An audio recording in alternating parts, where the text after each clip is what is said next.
Orang tua itu belum berhasil kalau anak dia belum berhasil. Pras, legacy apa nih yang lo mau tinggalkan di dunia ini bro, rencananya? Legacy sebenarnya kalau gua sih mungkin ya bisa mewariskan ilmu-ilmu ini ke anak aja ya, anak nanti ya, gitu loh. Jadi ya mungkin punya beberapa anak kali, jangan satu juga ya. Kebanyakan sekarang kan zaman sekarang mau punya anak satu gitu ya. Ya karena mahal bro, apa mahal Ya, bro itu menurut bro. gua ya 2 atau 3 lah anaknya ya. Jadi bisa menurut gua, nah gua waktu itu pernah dinasehatin ya sama temen gua punya orang tua.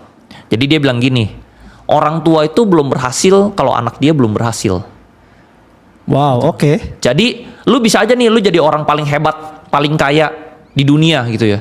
Tapi kalau anak lu jadi orang yang gagal, jadi pecundang atau jadi pecandu narkoba, lu tetap hidup lu gagal, bro. Betul. Jadi menurut gue legacy yang lu bisa teruskan itu ya lu punya anak dan lu bisa anak lu jadi orang yang benar, orang yang berhasil, orang yang sukses. Nah itu artinya lu sukses. Lu sukses di karir dan lu sukses sebagai orang tua. Nah menurut gue tuh legacy terpenting menurut gue ya. Oke, kalau amit-amit banget bro, amit-amit namanya juga berhayal bro ya. Iya. Anak lu tiba-tiba nggak bener lah, narkoba segala macam. Nah itu lu gimana bro? Nah itu gue buang, gue Lu usir? usir Deh, bro, kantor gue rumah, bro. usir, ya. Makanya jangan punya satu, gitu loh. Jadi setidaknya ada pemain cadangan Pemain bro, cadangan. ya, pemain cadangan Oke, gitu oke, ya. oke. Tapi kalau nggak bener ya gue usir lah. Lu usir gitu loh. justru? Ya ngapain gitu loh? Kalau misalnya, ya paling kita kasih dia kesempatan untuk berubah. Rehab gitu, rehab. Betul. Ya kasih kesempatan berubah. Kalau masih nggak berubah-berubah, sorry to say, lu nggak worth it gitu loh.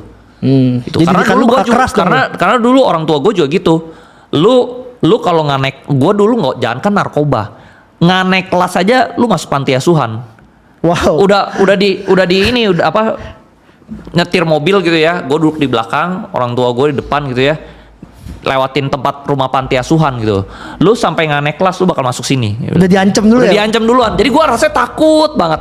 Gue usahain, gue pokoknya gimana pun harus naik kelas gitu loh. Itu umur berapa bro? Whatever the cost bro, apapun gimana pun caranya bro, gitu ya. Umur berapa itu bro? Dari kecil, Diancam dari itu. SD. Dari SD udah diancam dari gitu SD, ya? Iya. Wow. Jadi ya sama, apalagi narkoba gitu ya. Narkoba, hutang. Dari kecil gue juga bilang, gak pernah kamu boleh hutang. Kalau kepepet banget kamu harus hutang, kamu harus bayar gimana pun caranya. Jadi dari kecil tuh gue disiplin. Nah baik lebih penting berarti. Ya gue paling anti namanya gue ngutang. Tapi kalau memang kepepet banget harus ngutang, gue pasti bayar. Tuh karena udah diajarin dari kecil gitu loh. Nah baik lebih penting ya Yes, bro ya. baik penting. Oke.